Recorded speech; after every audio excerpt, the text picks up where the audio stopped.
Job లేక ఇబ్బంది పడుతున్నారా? అయితే మెడికల్ కోడింగ్ మీకు మంచి ఆప్షన్. వెంటనే కాల్ చేసి కోర్సులో జాయిన్ అవ్వండి. నమస్తే, welcome back to Suman TV. Present మనతో పాటు ఉన్నారు అనలిస్ట్ మందర కృష్ణారెడ్డి గారు. నమస్తే సార్. నమస్తే అమ్మా. సార్, మన ట్రంప్ వీడియోస్, ట్రంప్ ఎప్పుడైతే అధికారంలోకి వచ్చారో ఇప్పుడు ఈ క్షణం వరకు చూసుకుంటే ఎన్నో మార్పులు చేర్పులు జరుగుతున్నాయి. కొత్త కొత్త డెసిషన్స్ తీసుకోవడం, బ్యాన్ చేయడము, దానివల్ల మన వాళ్ళే కాకుండా అక్కడ ఉన్నటువంటి సిటిజన్స్ కూడా చాలా ఇబ్బంది పడుతున్నారు. వీసాలో మార్పులు అంటారు, బర్త్ సిటిజన్షిప్ వద్దంటారు, చాలానే ఉన్నాయి. అయితే ఇప్పుడు కొత్తగా ఇంకోటి ఏంటంటే 35 years నుంచి అమెరికాలోనే నివసిస్తున్నటువంటి ఒక మహిళ ఇప్పుడు సడన్గా ఆవిడని నిర్బంధించారు. వెళ్ళిపోవాలి మీరు వెనక్కి అని అంటున్నారు. మరి వాళ్ళు 35 years అంటే ఆల్రెడీ వాళ్ళ ఫ్యామిలీ, పిల్లలు, మనవాళ్ళు అంతా అక్కడ సెటిల్ అయిపోయి ఉండొచ్చు. మరి ఒకేసారి ఇప్పుడు ఎందుకు 35 years తర్వాత ఆవిడ నిర్బంధిస్తున్నారు అంటే దీనికి వెనక ఒకసారి బ్యాక్గ్రౌండ్కి వెళ్ళి మనం చెక్ చేస్తే డీటెయిల్గా మాట్లాడుకుంటే సార్. ట్రంప్ తీసుకున్న నిర్ణయం ఎంత కఠినంగా ఉందో మూలాలు వెతికి మరి ఇప్పుడు ఉన్నటువంటి వాళ్ళు H1B వీసా మీద వెళ్ళిన వాళ్ళు సిటిజన్షిప్ లేక వాళ్ళు అలాంటి వాళ్ళు కొంతమంది వెనక్కి పంపించడానికి ప్రయత్నం చేయడం అనేది వలసవాదుల్లో ఇప్పటిదాకా మనకు తెలుస్తున్న విషయాలు. కానీ వలసవాదుల్లో వాళ్ళు వచ్చినప్పటి నుండి అది ఎన్నేళ్ళైనా సరే ఏమైనా వాళ్ళ దగ్గర తప్పులు ఉన్నాయా, పొరపాట్లు ఉన్నాయా, వాళ్ళు చట్ట ప్రకారం దొరికే అవకాశం ఉందా చెక్ చేయమని చెప్పి అలాంటి వాళ్ళ మూలాల్లోకి కూడా వెళ్ళి ఆ దేశం నుంచి బహిష్కరించడానికి ప్రయత్నం చేస్తున్నానికి ఒక మంచి ఉదాహరణ మీరా బట్రా కేసు. 1980sలో ఈవిడ అక్కడికి వెళ్ళింది.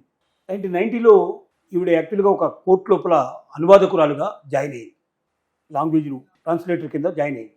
ఏ కోర్టులో అయితే తను జాయిన్ అయిందో అదే కోర్టులో తనకి ఎగనెస్ట్గా ఒక కేసును ఫైల్ చేసింది. తన మీద ఏవో తప్పులు పొరపాట్లు చూపించేసి 2000 yearలో ఆవిడ దేశాన్ని బహిష్కరించి దేశం నుంచి వెళ్ళిపోవాలని చెప్పి ఆర్డర్ ఇచ్చారు. కానీ ఆవిడ ఈ దేశం నుంచి బయటికే వెళ్ళలేదు, ఆ దేశంలోనే ఉంది. 4 పిల్లల్ని కంది అక్కడ. అందరికీ సిటిజన్షిప్ వచ్చేసింది. భర్త, పిల్లలు అందరూ సిటిజన్షిప్లో ఉన్నారు. 35 ఏళ్ల తర్వాత ఈ కేసును తిరగదోడి ఆవిడని అరెస్ట్ చేయమని చెప్పి ఆవిడ దేశం నుంచి బహిష్కరింపజేయాలి, బడి పంపించాలని చెప్పి డెసిషన్ తీసుకున్నారు. ఆవిడ విమానాశ్రయానికి వెళ్ళి ఎక్కడికో ప్రయాణం చేయడానికి ప్రయత్నం చేస్తున్న టైంలో ఆవిడ్ని అరెస్ట్ చేశారు. ఇప్పుడు ఆవిడ జీవితం ఏమిటి? భర్త, పిల్లలు అందరూ కూడా అమెరికాలో ఉన్నారు. ఈ మధ్యనే పెద్ద కొడుకు ఆర్మీలో కూడా జాయిన్ అయ్యాడు. వాళ్ళ భవిష్యత్తు ఏమిటి? తన భవిష్యత్తు ఏమిటి? అంటే ఒక దేశాన్ని నమ్ముకొని 30-40 ఏళ్ల నుంచి ఆ దేశంలో ఉండి ఆ దేశం పౌరసత్వం వచ్చి అక్కడే స్థిరపడిపోయారు. పిల్లలు ఉద్యోగాలు పోనీ 2000 సంవత్సరం మీ మీద దేశ బహిష్కరణకి నీకు ఉత్తర్వులు ఇచ్చారు. మరి దేశం నుంచి వెళ్ళిపోకపోయిన 20 ఏళ్ల పాటు నువ్వు గమ్మున నోరు మూసుకుంటున్నారంటే అది ఎవరు తప్పు? ఆ కంట్రీ తప్పే కదా. అంటే ఏమనరని అనుకుంటారు, ఇంకేమీ లేదు, నన్నేం పంపించరిక, నేను ఇక్కడ ఉండిపోవచ్చు అనే ఒక నమ్మకాన్ని క్రియేట్ చేసింది ఆ దేశమే. ఒక కోర్టు నుంచి ఒక ఉత్తర్వు వచ్చిందంటే ఆ ఉత్తర్వుని పాటించాలి కంపల్సరీగా. అమెరికా లాంటి దేశం చాలా స్ట్రిక్ట్గా ఉంటుంది. మరి అలాంటి దేశంలోనే వదిలేశారంటే 2000 year అంటే 2026 అంటే 26 ఏళ్ల తర్వాత మళ్ళీ ఆ కేసును తిరగదోడి ఆ వ్యక్తిని పట్టుకొని ఆ వ్యక్తిని ఇప్పుడు పంపించడానికో లేకపోతే అక్కడ శిక్ష వేయడానికో ఏం ప్రయత్నం చేస్తుందో తెలియదు. ఇప్పుడు తను పోలీసుల ఆధీనంలో ఉంది. దాని మీద ఎంక్వైరీ జరుగుతుంది. దీన్ని బట్టి అర్థమవుతుంది ఏంటంటే 30 ఏళ్ళ నుంచి 40 ఏళ్ళ నుంచి మేము హాయిగా ఉన్నాం, మమ్మల్ని ఎవరు కదిలించలేరు, మేము సిటిజన్షిప్ తీసుకున్నాము, మా పిల్లలంతా ఇక్కడ సెటిల్ అయిపోయినారు, అందరూ ఉద్యోగాలు చేస్తున్నారు, ప్రభుత్వ ఉద్యోగాల్లో ఉన్నారు కొంతమంది అని ఎవ్వరూ కూడా తమ జీవితాన్ని గురించి తాము ఆనందంగా సంతోషంగా అనుకొని హాయిగా నిద్రపోవడానికి అవకాశం లేదు. ప్రతి ఒక్క వ్యక్తి డేంజర్లో ఉన్నట్టే లెక్క. వలసవాదులందరూ ప్రమాదంలో ఉన్నట్టే లెక్క. మీ జీవితంలో 30 ఏళ్ల క్రితం 40 ఏళ్ల క్రితం జరిగిన సంఘటనలు కూడా తోడి మిమ్మల్ని ఆ దేశం నుంచి పంపించడానికి ప్రయత్నాలు జరుగుతున్నాయనే విషయం ప్రతి ఒక్క భారతీయుడు, ప్రతి ఒక్క వలసదారుడు, ఏ దేశం నుంచి వెళ్ళినవాడైనా సరే అర్థం చేసుకోవడానికి ఈ కేసు ఒక కేస్ స్టడీ కింద, ఒక ఉదాహరణ కింద మనకు ఉపయోగపడుతుంది. ఎందుకంటే ఒక స్త్రీ 40-50 ఏళ్ల క్రితం 83లో తను వెళ్ళి అమెరికా లోపల సెటిల్ అయింది. సరే, తన మీద ఏదో అలిగేషన్స్ పెట్టారు, ఏదో కేసు పెట్టారు. ఆ కేసు తన కోర్టులో ఏ కోర్టులో అయితే తను పనిచేసిందో అదే కోర్టు లోపల తనకి శిక్ష కూడా ఖరారు చేశారు. శిక్ష ఖరారు చేసిన తర్వాత దాన్ని అమలు చేయలేదు.